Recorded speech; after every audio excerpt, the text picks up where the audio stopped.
Oh, Steve and Larson!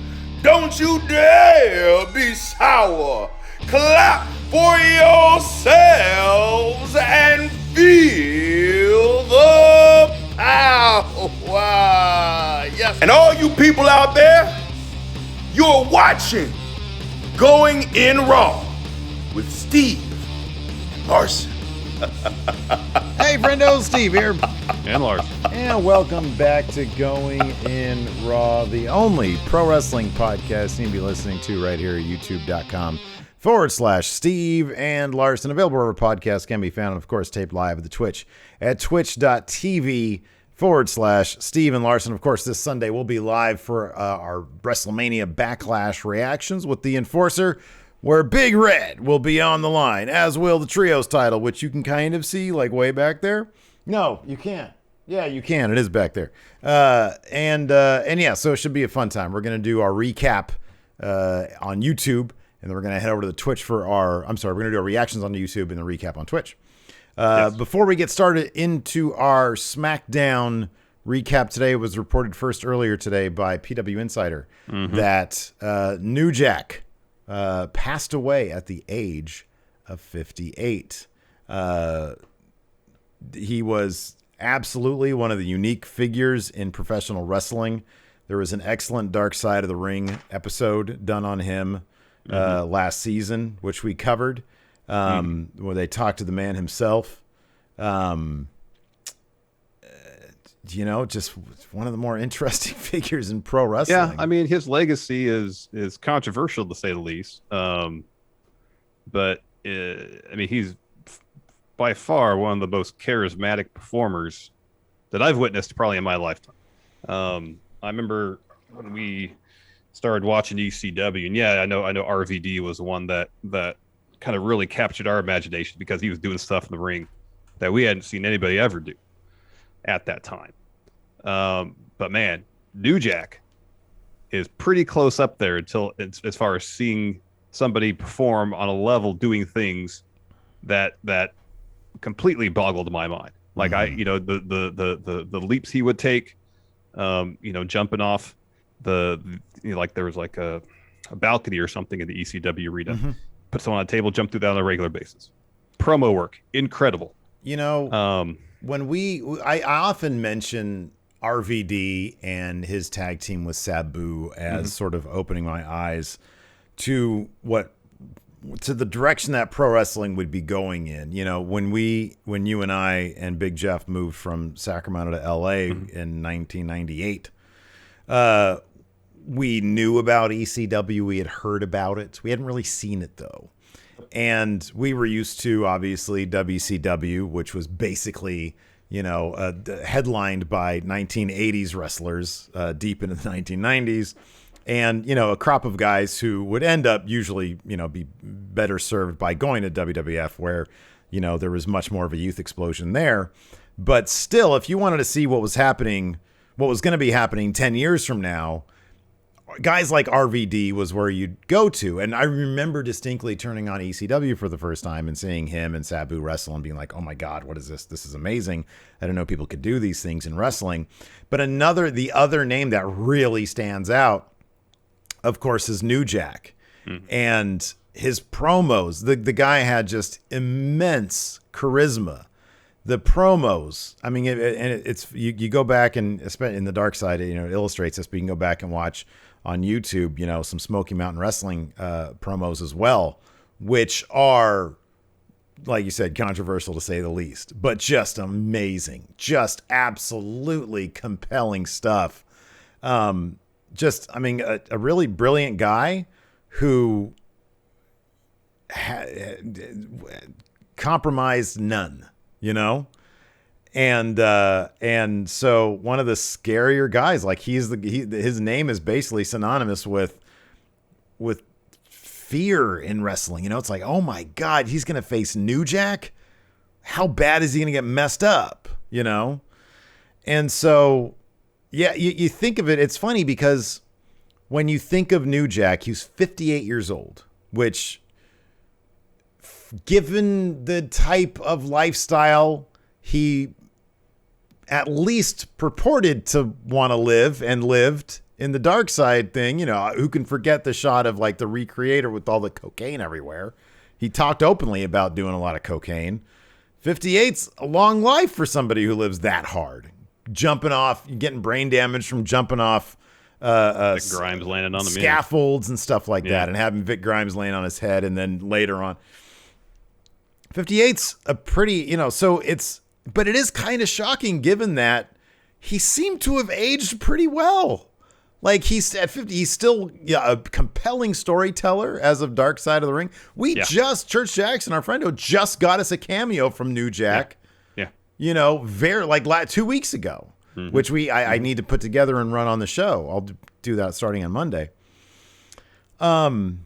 So like on paper, it's not necessarily shocking that he would have passed away at this age, but he also kind of conversely seemed like, okay, well, this guy might live forever. He's lived through all this. He might live forever. So it is kind of shocking, you know? It's like, oh, I didn't see that happening, you know? So yeah, I mean, just an absolute legend in his own way in wrestling, a pioneer in many ways, way ahead of his time, and very controversial. Yeah. So yeah, rest in peace, Jerome Young, New Jack. New Jack. SmackDown, last stop before WrestleMania Backlash. As usual, SmackDown, hell of a show. Fun show. You know, dude, I'm happy whenever they give me some story that I'm really into. And this, you know, I was interested to see what happened next with Jimmy Uso and Roman Reigns. And it didn't fail to deliver. I thought the stuff between Jimmy and Roman and Jay was all just really stellar, really well thought out, wonderfully executed stuff. Thought it was really solid. And through the process of the interpersonal interactions between the three of them, like through that and kind of because of that, it allows opportunities for Cesaro to look like $1 million. Because especially at the end of the main event, when he's just doling out punishment for all three of them, Cesaro looked great. 2 weeks in a row now that if fans had been in attendance, they would have popped huge for Cesaro. I mean, like in a lot of ways, this is the building blocks to how you make Cesaro a legit main eventer on a consistent basis. You know? Yeah. He's faced with odds. He overcomes odds in impressive fashion. You know, unfortunately, that's not going to be the case at Backlash because he's going to lose. But, you know, it's going to take at least 2, if not 3 people to beat him. You know, let me ask you. Yeah, it is. Let me ask you something. Like, I know Kevin Owens is a bit different because he has won tons of championships. The one thing, it's funny, earlier somebody in chat mentioned, you know, would it be wise for WWE? Would you want to see them bring John Cena in to face Roman Reigns? I don't know who's going to be after Cesaro for Roman Reigns. I mean, they could circle around to Jimmy and sort of play that out for a couple months. I don't know who Roman's going to be taking on at SummerSlam. I guess is the big thing. SummerSlam's a big deal. It's going to be in front of fans. Maybe they'll try to bring in Brock. Cena would be another good name to bring in. I do feel like they need to get to somebody who we actually think, okay, could this happen? There goes your pencil. Because with Cesaro, they have made every case in the world, but at no point do I think he's going to win the Universal title off Roman Reigns. And my question is, what do you do with Cesaro after Roman Reigns to keep him sort of as a guy you could see as a main event player? Because you look where Kevin Owens is now. He's with 5 other guys, or 3 other guys now, I guess. In the Intercontinental title scene. In the Intercontinental title scene. And, I mean, but Kevin Owens has seen everything. He's done everything. But Cesaro's a guy who has seen and done everything except for had a title shot, had a big title shot, you know? Yeah. He's not nearly as, he doesn't have the resume, the hardware that Kevin Owens does. But you got him to this point. Yeah, I think you got to keep him strong and relevant for this to matter. For this to really matter. Exactly. And that's what you really too want. often we've seen talent elevate up to the main event, have a program, and then dip back down like at mid card. Not even the Intercontinental title, not mid-card title, the scene mid-card. Yeah. But yeah, you know, assuming this is a multi-pay-per-view feud between Roman and Cesaro, which I wouldn't be surprised if it were. Yeah, then once at the tail end of this, Cesaro's at the minimum has to move directly to the Intercontinental title scene. At the minimum. Yeah, or you know, you want him in another high profile. I mean, I don't know if you do. The problem with doing Aleister Black is if they do have plans for Aleister Black, Aleister can't be eating L's. He cannot be taking losses. He can't. Nope. But Cesaro's also one of the very few, like now that Daniel Bryan's seemingly gone for a little while at least, he's like one of the last pure babyface guys they have. I mean, you have Kevin Owens, but yeah, Cesaro's like one of those guys that I don't know. I feel like I don't want Roman to fall into a pattern of just guys who we know aren't going to win, but the story's good, and the story is good here. The story is good. You know, and for SummerSlam, they could circle back to Seth Rollins. There's plenty to mine there in terms of their history. I hope their they backstory. do. I hope that's the match. Given I really do. that Seth has beat Brock Lesnar at WrestleMania, he can walk into that feud with that fact, saying, "Well, I beat Brock. Why can't I beat you?" Mm-hmm. Yeah. You know. Yeah. I mean, one thing they could do is the Usos talk endlessly these days about what, or Jimmy talks endlessly about what, the tag titles. Mm-hmm. What do you do, Roman, if we win the tag titles and you drop the Universal titles? That makes us the Tribal Chiefs, right? Well, they're going to get those titles off of Rey and Dom because they're about to win those on Sunday. You could launch Rey, get a family versus family thing, Rey and Dom, you know, taking on Roman, but have Rey take on Roman. Rey versus Roman at SummerSlam, I wouldn't be opposed to. You know, I mean, Rey can put on killer matches these days, and he's one of those guys who, like, yeah, he's in the tag title scene right now, but it's one of those things where it's like, okay, we know that he's, you know, it's like LeBron in a few years when he's going to have an opportunity to be on an NBA team with his son. You know, it's like, well, he's not going to, is he really going to be looking for titles? He's going to be really caring about playing with his son. That's his goal. He said that. He said as much. Yeah. And that's what Rey's doing right now with Dom, you know. But that doesn't mean he can't immediately be elevated to the main event scene. He's a legend, you know, and he still puts on killer matches. I could see match against Brock was really good. I could see Rey versus Roman as a thing. And then Paul Heyman with a Rey and Dom storyline with Roman, I think could be really killer stuff. That could be great. We saw that again with Brock. Yeah, exactly. Ray and Dom were involved. Exactly. Was really solid. And for a second, I was believing, you know? Yeah. And that's all I really want is, you know, I want to believe, okay, this could happen. This could really happen here. And I think of names like Cena, like Brock. Well, Brock, not so much, but like Cena, probably not, but they can make me believe that it could happen. Oh, and I think Seth could too. I think you put Seth in the ring opposite Roman. Yeah. You know, you could, you know, they'll put on a hell of a match, and you could believe for a second that Seth has a chance, even though you know darn well that he doesn't. Also, a bit of history tonight. Yeah. Tamina, after being in WWE for quite a while, I don't know the exact number of years, winning her first championship, her and Natalya besting Shayna and Nia to win the tag titles. That's pretty awesome. I think it's great. I wish this was in the main event. You know, yeah, Tamina's been WWE for 11 years. Yeah. This is kind of, I'll be honest with you, a little, maybe not. Maybe not. Yeah, breaking up SCU and then cutting away immediately in like the opening match or what? It wasn't the opening match, but it was something like that. Wait, it was the opening match, wasn't it? I don't know. On AEW that night, was it? I don't think so. No. Okay, I think it was the match before that. Okay. So it was in the mid card. Shayna and Nia have had a dominant run, and I kind of feel like this. I wonder if maybe this was supposed to happen on pay-per-view, but instead it should happen at WrestleMania. Instead, I don't disagree with that. Instead, they wanted to go with Rey and Dom winning the title. The SmackDown tag titles, this is the one pay-per-view they're going to get. I mean, maybe with the Usos involved, if the Usos have them in there. There's some interesting stories. They can make it. Yeah, they can make it on. If Heyman has his way, those titles are going to be on pay-per-view. I mean, they didn't cut away right after Natalya and Tamina won. I mean, they gave an interview after the match, and let Tamina have a minute or two. Yeah. to talk. But it's as a well as big deal. Natalya, Like so Shayna, it is a huge not deal. just Tamina, but like Shayna and Nia just losing these titles in this way. I don't know. It just sort of felt, yeah, it was a sort of WrestleMania thing, you know.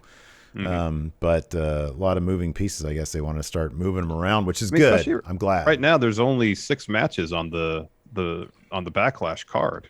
Oh yeah, they're doing these short matches, dude. Or these Yeah, they're short doing 2.5 hour. This is gonna be a 2.5 hour pay per which view. doesn't bother me, but at the same time, you know, if you can give Tamina her first championship win and have it on a pay per view.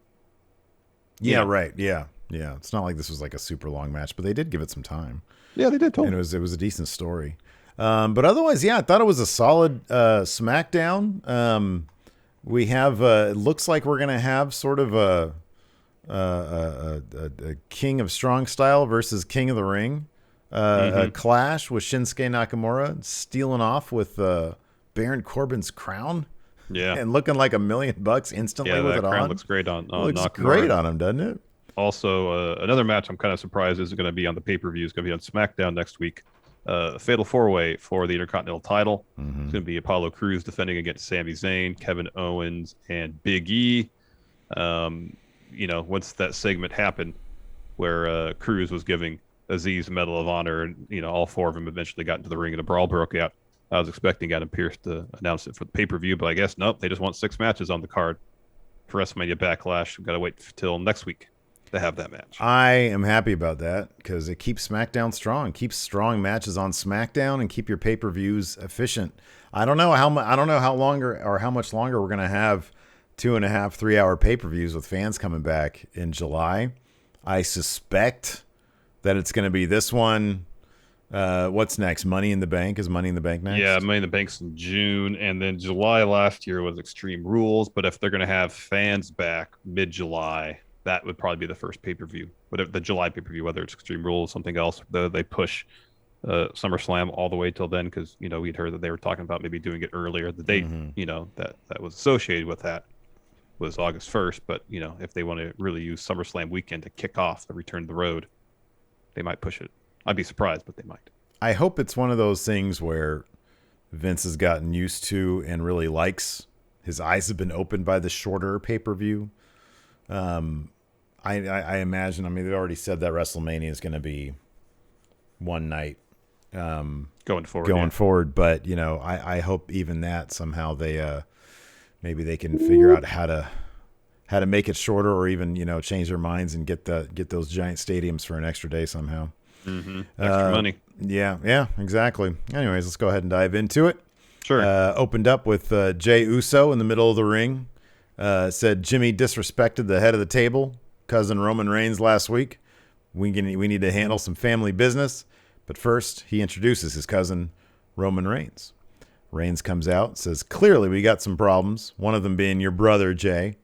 He says, I'll get to him in a minute, but first I'm going to address Cesaro. I like him. I like a lot of the boys in the back. I respect him. He's a top-tier talent. He's one of the best wrestlers in the world. But Paul, I'm so much more than a wrestler, right? There's no way he could fill all these roles. You think they want that? He looks in the camera. Do you think Fox wants that? No. Look at the resume. How many world title matches has he had? Heyman says 0. How many have I had? And Heyman says 39. Yeah. He's a little clever about it too. He says, moving on, let's talk about Jimmy Uso. It's simple. He got to see how it works. Uso. Jimmy interrupts. He comes to the ring. He's got a shirt that says nobody's bitch on it. Yeah. He says, all right, I'm out here. Let's wrap. All I can hear is a tribal chief jaw jacket running his mouth while my brothers stand there acting like Roman's bitch. Asks Jay, hey, you like my shirt? I got one for you in the locker room. But now is because now is the time to hop on the team. Because I'm pretty sure that Roman's not getting past Cesaro. And the Jay tells Jimmy to show respect to the family. And Jimmy says, I'm all about the family.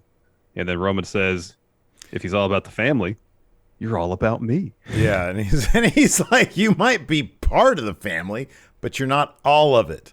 And Roman's like, wait a second. You don't think I could? Let's rewind a bit. You don't think I could beat Cesaro? That's how you feel? And Jimmy and says, then Jimmy's like, I'm not trying to make it a thing, but since you asked, no. oh, let me guess. You can fill my shoes. I love Jimmy Roman's says, no, cadence. but together, Jay and Jimmy, we can. Said if we won the tag titles and you lost the title, the Universal title, then we'd be the head of the table. Oh, Roman did not like that. He starts yelling. He says, that's not how it works. I'm the face of the company, a responsibility you could never handle. Hold up. You think you could do what I can do? Then do it. Represent like I represent. Defend the title tonight. Show the whole world that you can defend the title. Show us that you can even beat Cesaro. He's like, do you think you can beat Cesaro? Can you do that? And then Jimmy calls out Cesaro. Yeah, he smiles. He turns around and says, I know you're listening. Challenge you to a match. He turns back to Roman. He says, is that good? Yeah, that was really good. It felt very real.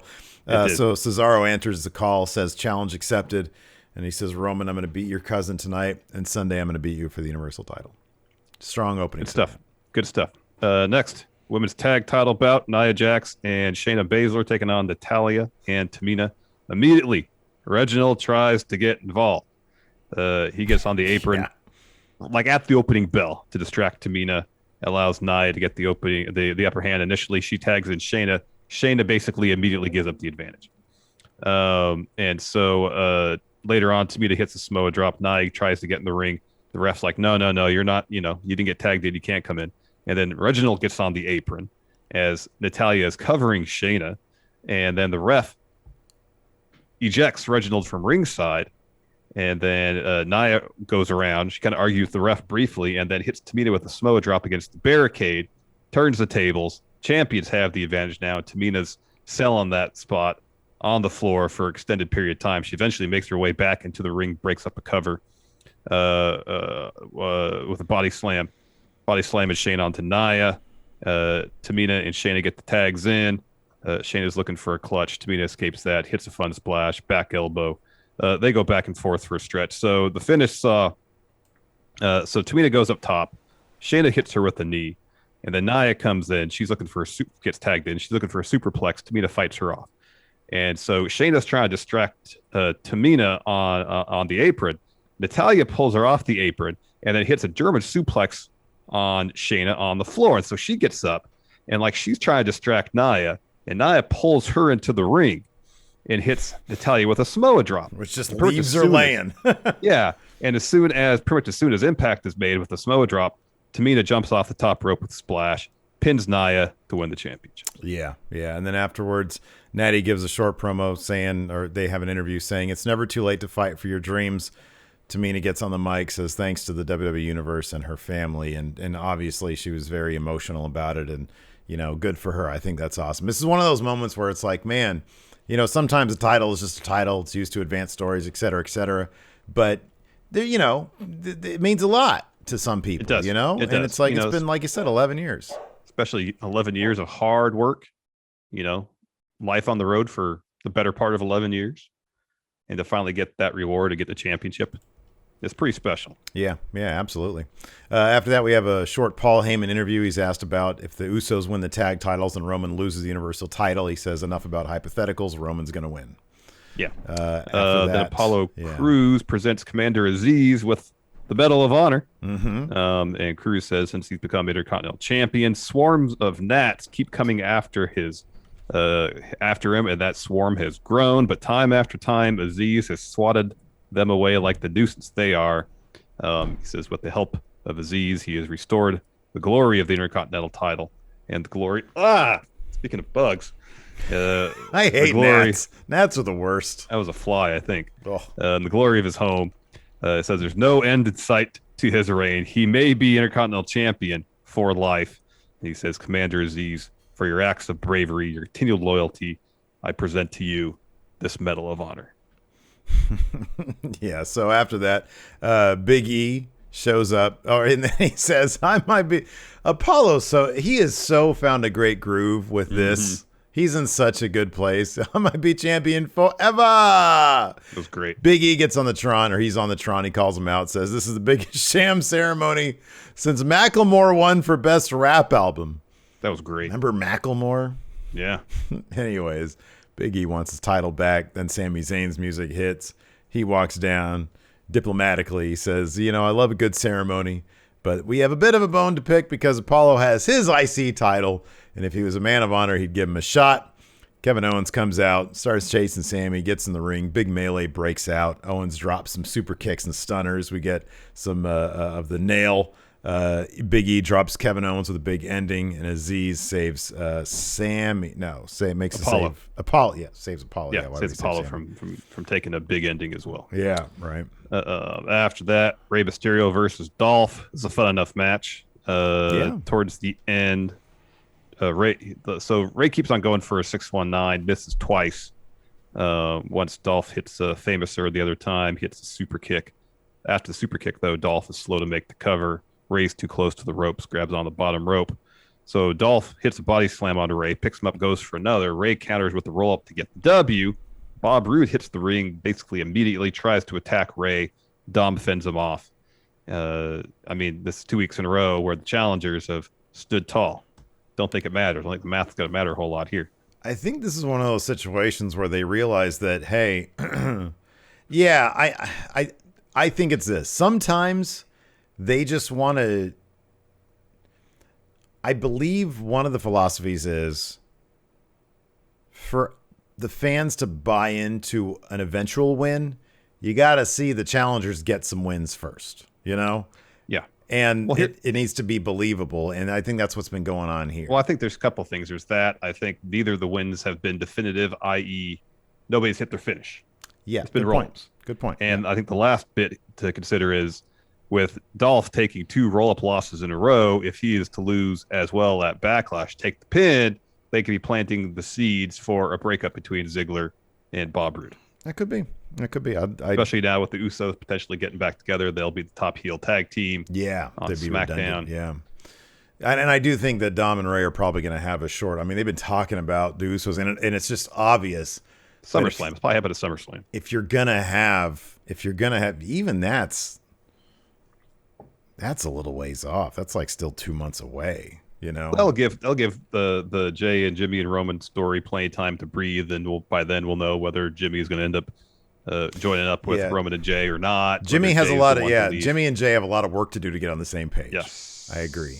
But yeah, it's obvious that they're not going to have the bad guys take the titles off the top bad guys, so they're going to do this. The only other thing is like they do an immediate they lose at Backlash, but then they immediately pick them back up at on SmackDown the next, or Ray and Dom win the rematch on SmackDown, but I don't think that's going to be the case. I think it's going to be at a pay-per-view. After that, we had a Cesaro interview. He mentions he's dreamt of competing for the Universal title or for the WWE title since he was a kid being in the WWE. He said he's always had a voice in his head. I think I can. I think I can. I think I can. Whenever someone doubts him, I think I can. Jimmy needs to decide if he wants to be his own man or be like Jay. And at Backlash, they're going to recognize Cesaro as Universal Champion. Yep.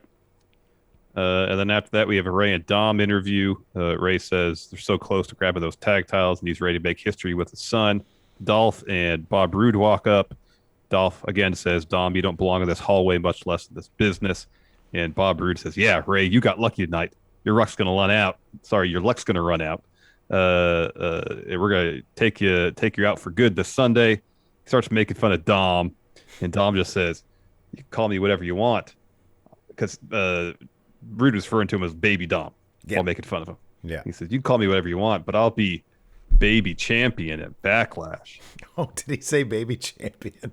Be baby champ at Backlash, yeah. That's funny. After that, is he going to confirmed he's going to, a new rumor, he's going to wear a diaper. Okay. I got to write that one down for Wrestling Channel News. There you go. So while you do that, Bianca Belair is out for interview next. She says people have been doubting her whole life. She doesn't listen to that noise, though. She says, speaking of haters, where's Bayley? And then her and Michael Cole throw to a video from last week. After that, Bayley shows up on the Tron. She starts laughing at Bianca. And Belair's like, oh, how do you like my hair? Come on down the ring and I'll show you my braid. The implication, of course, she's going to hit Bayley with it. Mm-hmm. Bayley says, oh, no, I'm here via satellite. I'm staying far away. The next time I'll be in the ring with you is Sunday when I take back my title. Bianca says, Bayley, I know you're going to do whatever it takes to win, but the Sunday will be the roughest and quickest victory yet. Bayley again laughs her off.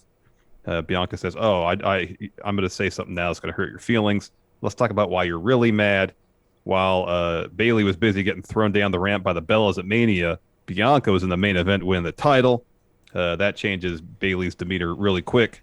Ooh, She says when she sees Bianca out there waving her ponytail, she feels like she's looking at the mirror at her own past. I really like that. Yeah. Referencing, back when Bayley had the ponytail. The side ponytail, yeah. She says, Bianca, your reign won't end well, and I'm going to make sure it ends for good. Mm-hmm. Yeah, I thought it was pretty good stuff. After that, we had, in advance of a Baron Corbin Nakamura match, we had a Shinsuke Nakamura picture-in-picture promo. He said, 2 kings enter, only one survives, me. And then Corbin has a promo of his own. Says, you call yourself the king of strong style, but you don't have style. I beat people up wearing a Rolex, $40,000. Last week, I gave you a taste. This week, it's a full meal. He's getting inching closer and closer to the food gimmicks. You get that?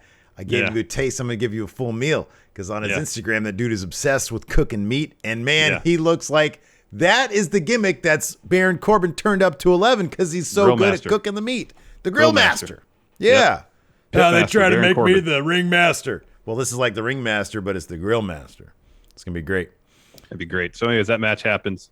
And Corbin gets the win. It was kind of an awkward finish. So Nakamura locks on a triangle. Corbin tries to power him up for like a power bomb to break it up. It's really hard time doing it. Yeah. Instead, he just kind of falls over. Yeah. And lays on top of him and gets the win that way.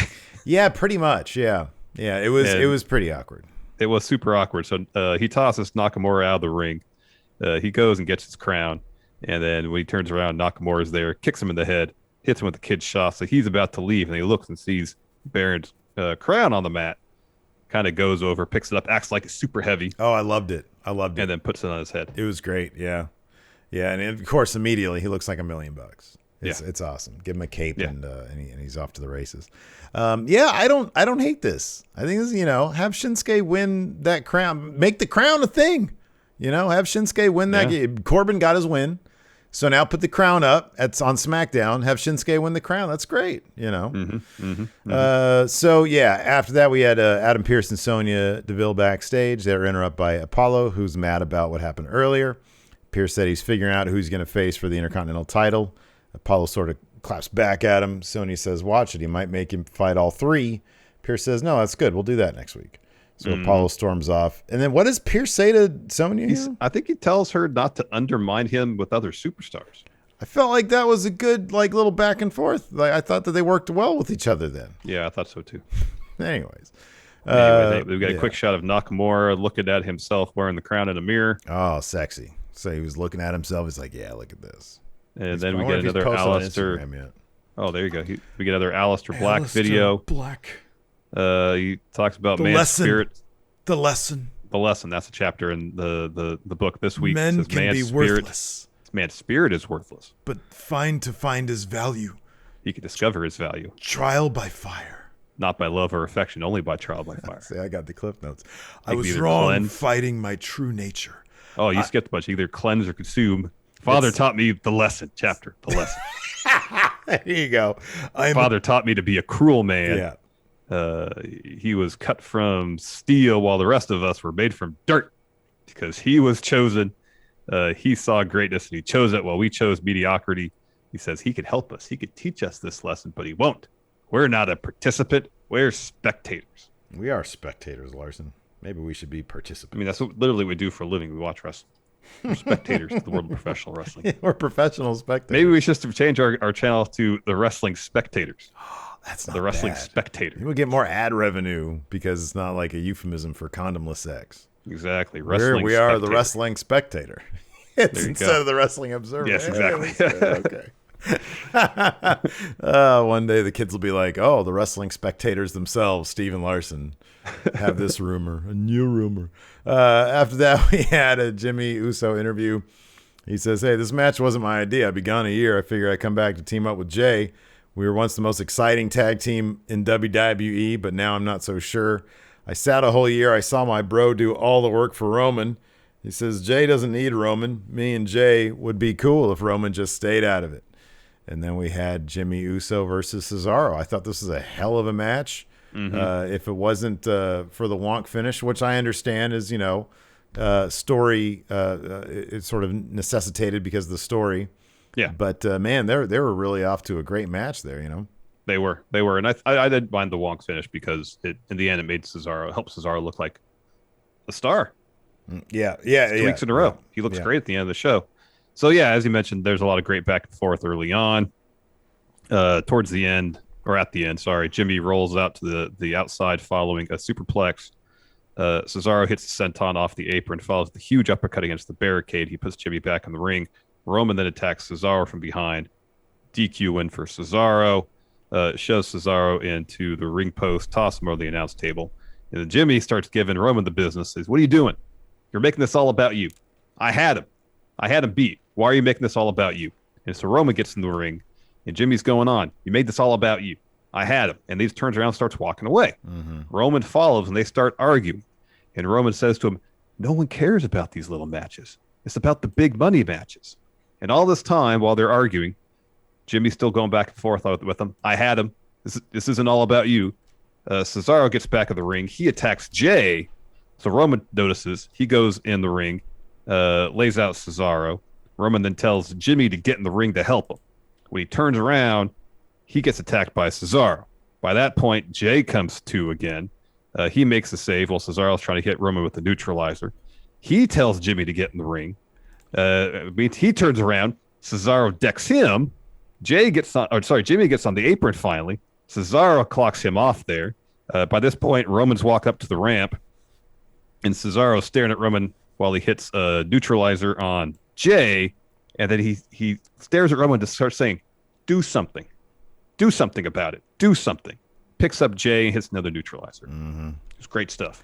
It was really, really good stuff. Yeah, I really enjoyed it. Strong way to go out. Really good go home for Backlash. Let's see here. Jester Designs. This is a good question. So now that Tamina and Natalya are the champions, what's the chances of Roman recruiting them to the island? How would that conversation go? It'd be cool if they did it just a situation like we had that one shot of Roman talking to Apollo Crews. I know. Yeah. Sometimes, yeah. I'm curious. I mean, I know she's on a different brand, but what Naomi's input on all this would be. Interesting. King CTM, could this be a way to promote Shayna into a big deal, a win over Nia and a feud and perpetual main eventer, or am I just having wishful thinking? I'll be honest, I'm actually quite surprised Shayna did not take the L tonight. Yeah. Considering the number of L's she's been racking up of late. Yeah, no kidding. But I guess they've pretty much predominantly been in singles matches. Yeah. And I was worried they're going to do a thing where Shayna takes a bunch of losses. Nia says, "Oh, you're the weak link." Attack. Feud goes from there. But now with Nia taking this loss, and maybe there'll be a situation where Shayna says, "Oh, you lost the titles for us." Nia says, "Well, look, you've lost 10 matches in a row." Feud. I feel like Shayna hasn't been I don't know. This is my perception is I think, there are certain wrestlers when they just rack up loss after loss after loss. Like at a certain point, it's hard to take Bobby Roode seriously. I don't think Shayna's there. I think that Shayna, I could totally see if they split her off, they could go off to the races with her easily. And I'd believe it, I mean, I think that the fact that she's been in this thing with Nia, Reginald's been around, all these losses. I mean, I know there's been plenty of roll-ups, but there's always weird distractions going on. There's always reasons for it. It's rare that it's just a straight up. I mean, getting caught by somebody as opposed to taking their finish and eating it. I think Shayna's fine. And yeah, I'd like to see her, come back as a dominant singles wrestler. Will that happen? I don't know. Who knows? I mean, the singles, the women's division is so stacked right now on both brands. It's hard to tell what they're going to do with her. Yeah. Alex Foster says, how would you guys perform as referees on SmackDown? I would endeavor to I would try to bring some of that Daryl Sharma stuff over to there you go to SmackDown and do some unfortunately I do a leapfrog and blow up my knees. I'm not sure how high I could leap for a leapfrog, and yeah, like crashing down to the ground is probably not get back up. right. But I admire his energy. It was great on NXT. It was. Blake Whitehouse is a great question. Is King Corbin underrated? I feel like King Corbin. I think he would be if they didn't try to elevate him to a position where he didn't fit. Yeah. Like if he weren't Constable of Raw, if he didn't have henchmen constantly, like if he was the henchman, yes, 100%. Be like, man, why are they doing more with this guy? Yeah. Corbin is one of those guys who I am constantly like simultaneously shocked and not shocked at all that he hasn't won like a bigger title or been a bigger deal. I literally thought 2 years ago, I thought for sure, I was like, man, this guy sort of gets it. And I think they're going to do big things with him. And then it was just like, they kept on chumping him out. Like his gimmick was this guy who got embarrassed a lot. Mm-hmm. Like publicly humiliated, like you like to say. Mm-hmm. And then he just sort of settled into like a super background role. Yeah. So yeah, I don't know what the deal with Corbin is. I think that he's got a lot to offer that they have never really tapped into. Yeah. And this King gimmick is not helping him at all. No. At all. His attire never really looks like it fits right. It's like ill fit. Like I'm not saying like go back to it, but when he was like, the guy who looked like he had sort of a post-apocalyptic gear on, it just fit him better. It looked comfortable. He looked like a badass. You could still do that and keep his head shaved. You can do stuff. Yeah. You can still do stuff with him and Definitely. give him gear that looks good. I think that if somebody turns it around with him creatively, then I think he'll be fine. And you never know what happens backstage. I don't know. Maybe he's resistant to change. Maybe he doesn't. I don't know. Maybe he doesn't get along well with others. I don't know. Yeah, who knows? But I always thought he has a lot to offer. Link says, I had an idea for Money in the Bank. The night of, both world champions take the winner out since I don't want to deal with it. 8 months later, the Money in the Bank winner comes back and almost takes out one of the same champions that took them out the same way he was taken out, meaning destroying them enough to take out, but enough that they can stand to start the match. Oh, just in terms of like some symmetrical storytelling. Oh, okay. That'd be cool. Cameron Bartolozzo says, if you can go full WWE 2K and change the attire of any SmackDown superstar, who would you change? Baron Corbin. I just said it. Yeah, that's a good answer. This King thing's not working. Night by Night, recently, Nakamura invited you to go surfing with him next month. You graciously accepted and hoped to impress him with your surfing skills. Oh, no. You've heard tales of a large hammerhead near the coast. Decided to do a cool aerial trick over top of it to prepare. You want to help training your aerial skills. What SmackDown superstar did you ask to help you jump the shark? Well, Rey Mysterio is a preeminent high flyer. That's a good one. On SmackDown. That's a good one, yeah. It's got to be Rey. Jorge D says, on his high from winning a GTA race today, Larson starts challenging video game streamers to GTA racing. He challenges Xavier Woods. Woods accepts while telling Larson to bring Steve too. To make it more interesting, Woods with Kofi challenges Going at Raw to a series of 3 GTA races, pancake eating contest. Oh, man, we got that. And Battle of Impressions. I'll be honest. We got a clean sweep. I don't think the GTA races is as open and shut as I don't know how often they play that though. Like we do play it every Friday. It's not like we're awful. It took me 3 months to win a race, Steve. You have a giant target on your back, and we play with people who are leveled up quite a bit.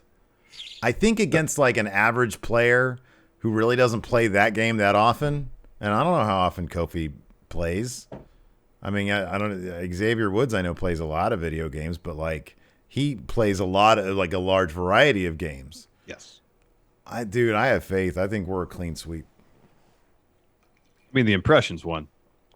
Easily. We got that. You got that. Yeah, you got that. I'm a ringer. Pancakes, pff, line them up. I can eat a ton of pancakes. Yeah, like my routine is usually if I just want a normal breakfast, pancakes, minimum 3, sometimes 4. Yeah. We got this. Clean sweep. Zoe Kinrana. Who else in the Anoa'i? That's how you pronounce the name, right? Anoa'i.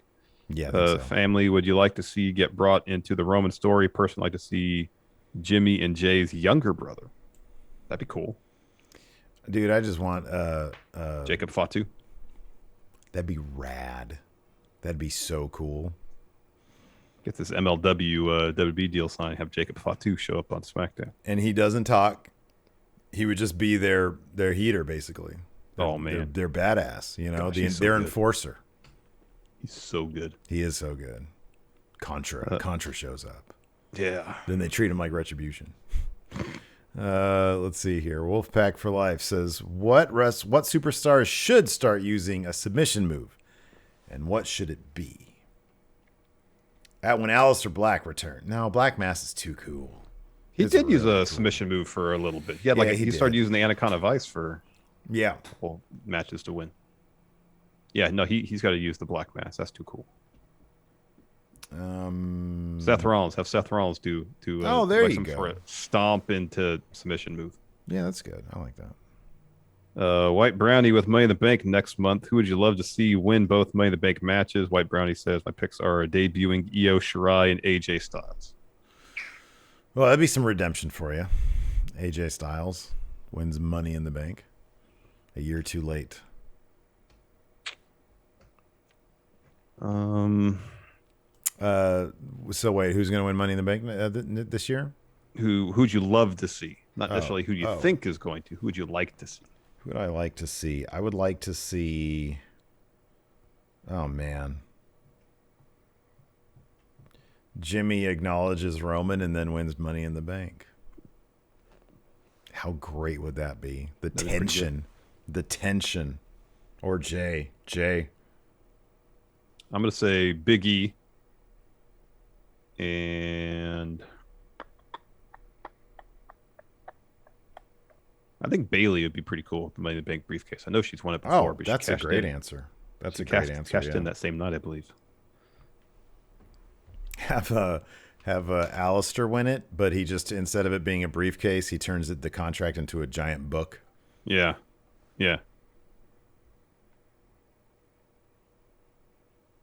I am L's. Which finish would you least want to take, and which one would you find most fun if you're sure you wouldn't be hurt?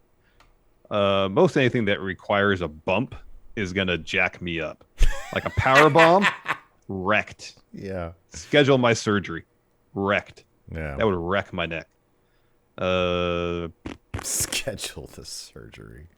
You know, I feel like in the right hands. And if they're very, they do it very gingerly. By that I mean my head hits their leg as opposed to getting tucked between legs on an impact, like a package pile driver. Like I look at that looks like it could be really fun. Oh my God, no! For me, it'd be the most fun one would be the F5. That looks fun. It's like being a little kid being thrown on the bed by your parent. You know. You play wrestling or whatever, and they just throw you. Like I give Bama F5s all the time. She has a blast.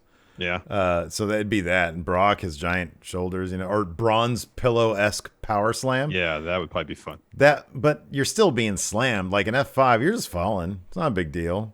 The one I'd least want to take, the move I would never in a million years take, I would take a power bomb over an Alabama slam. Yeah. Because at least with a power bomb, you're doing a sit-up. Like my fat ass could do one. You do a sit-up, and then you just sort of fall down, assuming it's like a Kevin Nash jackknife. You just drop people, right? Yeah, well, he drops you, yeah. Right. Not like a pack where he's just slamming you, trying to put you through the mat. But like an Alabama slam, never, ever, yeah, that one looks awful. That's horrible. Yeah, that one looks like just about the worst. Maggie says, watched a short documentary on Gargano and Candice as a wrestling couple with some of the other mods today. Is there a wrestling couple you'd find interesting enough to watch a short documentary on? Roman Reigns and Bayley. that was a rumor in wrestling news now. Roman Reigns and Becky Lynch.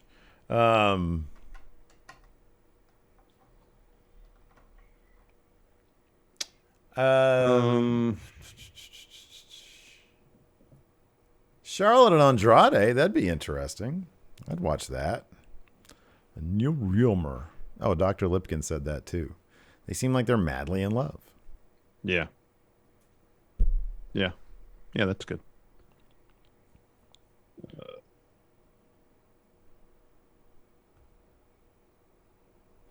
Wow.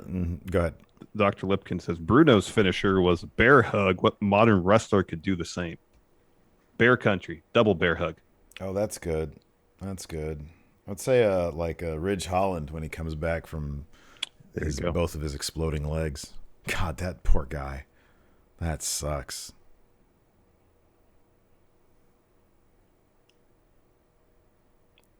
Zondo says, in my opinion, Nakamura King outfit at Wrestle Kingdom 9 breaks the going in Raw math scale with an 11 in look for just that time. Are there any other moments where wrestlers broke any math categories? There's probably been promos that have been better than a 10.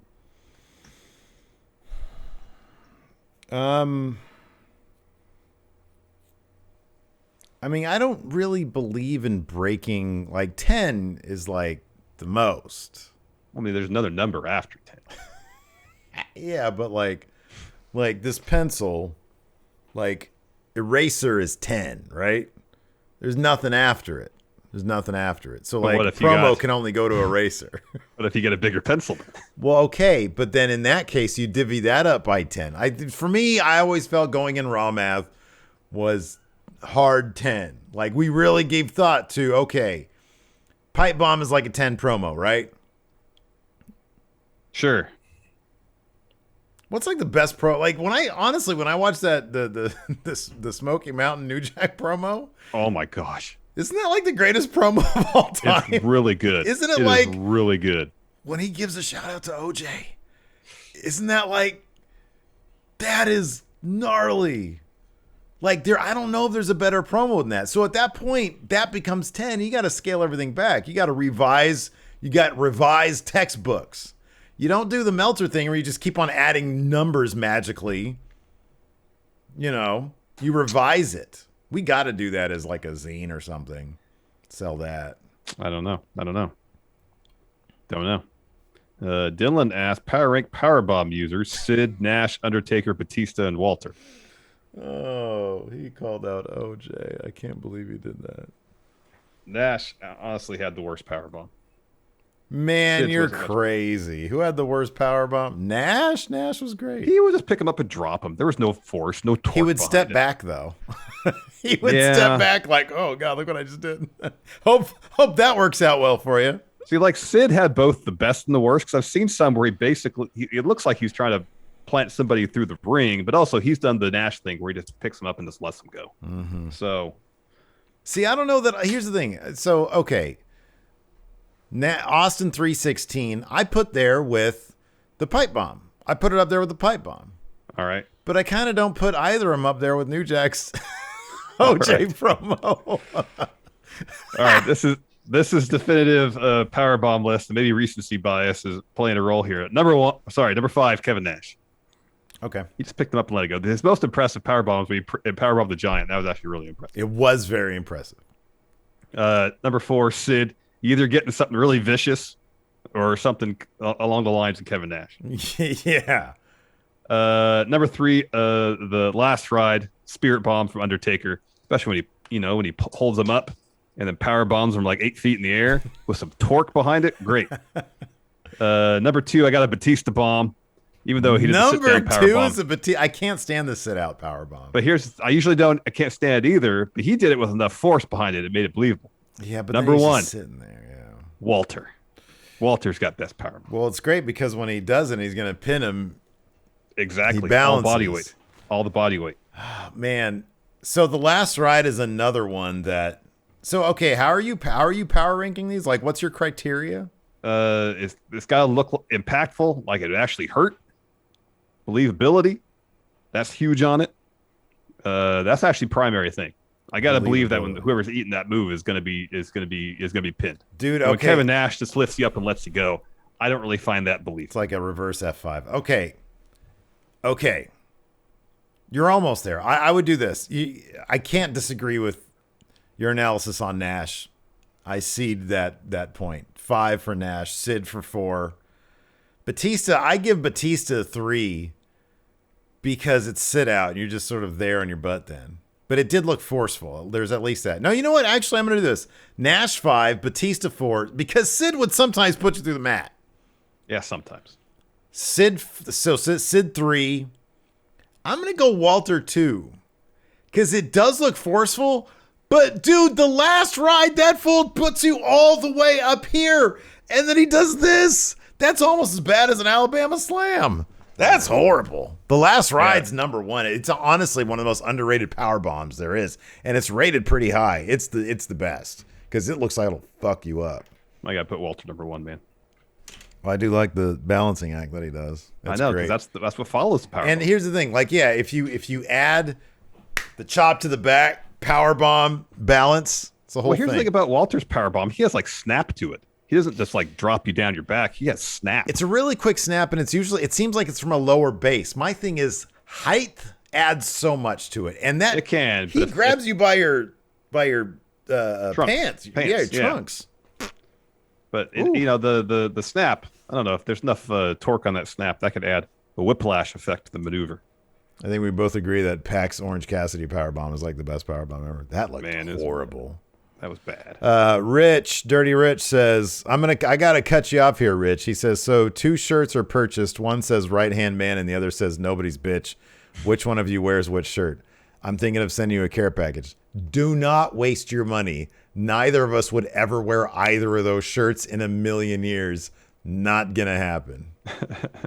Do not waste your money on that, Rich, because we're not. Oh crap! By the way, speaking of which, I keep on forgetting about this. Enforcer reminded me, it's literally been sitting here for like days, but you got something in the mail from a friendo. I got to see if I can figure out who it is. Who is this? Kurt Wetzel. Almost positive it was Kurt Wetzel. God, this might have come in a month ago, but I just got it from the post office box. So it's a shirt. You got to wear it because I put... Is that the Kenny one? Did I see that? The Kenny and Don Callis? Yeah, I'll wear that. Maybe like a double or nothing. There we go. Yeah, I'll come by and pick that up. There you go. I'll wear that. All right. Well, that's going to do it for us. Twitch chat, stick around. We'll answer some more of these questions. Thanks, everybody, for tuning in. We appreciate it. Till next time, we'll talk to you later. Goodbye. Help support Going In Raw today by becoming a Friendo Club TV member. You'll get access to new bonus episodes every week, including Friendo Club Arcade, Live Power Rank, Vintage 10 for the Wins, and Ask Steven Larson. Get access to Friendo Club TV today by becoming a $5 and up patron at patreon.com/Steven Larson, by throwing us a sub at twitch.tv/Steven Larson, or by clicking join at youtube.com/Steven Larson.